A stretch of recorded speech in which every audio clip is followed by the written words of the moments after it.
ہمیں تسلیم کرنا ہوگا۔ سورہ حدید پارہ نمبر 27 کی آیت نمبر 22 میں اس کی وضاحت کی گئی، ما اصاب من مصیبت فی الارض ولا فی انفسکم الا فی کتاب من قبل ان نبرأها ان ذلک علی اللہ یسیر۔ نہیں پہنچتی کوئی مصیبت بیچ زمین کے اور نہ بیچ جانو تمہاری کے، مگر بیچ کتاب کے لکھی ہے پہلے سے کہ اس کو پیدا کریں ہم اس کو، تحقیق یہ اللہ کے لیے بہت آسان ہے۔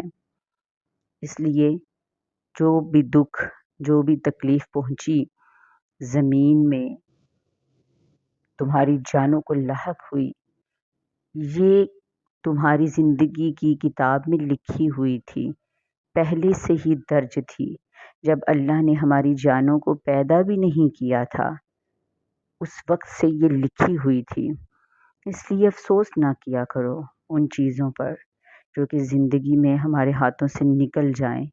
اگر افسوس کرو گے تو اس کا مطلب ہے کہ ہمیں اللہ پر اعتماد نہیں ہے۔ تکلیف ہمیں کسی کے ذریعے بھی پہنچی، کوئی بھی اس کا سبب بنا، مگر لکھی تھی تو پہنچی، اللہ کی طرف سے لکھی تھی۔ تو ہمارا یقین، ہمارا اعتماد کیا ہونا چاہیے؟ کاتب تقدیر تو میرا اللہ ہی ہے نا، کاتب تقدیر میرا رب ہے، اور جیسا میرا رب راضی ویسی مجھے بھی اس کی رضا پر راضی ہونا چاہیے۔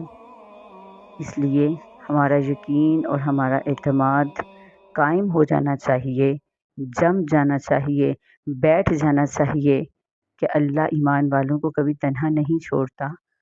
اگر مشکل آئی ہے تو اس مشکل سے بھی وہی نکالے گا، مگر انتظار کرنا ہوگا اس وقت تک جب کہ اس مشکل سے نکلنے کا اللہ نے وقت مقرر کیا ہے۔ یقین کریں، اعتماد کریں، امید کو کبھی نہ توڑیں۔ ہر اندھیرے کے بعد روشنی ہے، اجالا ہے۔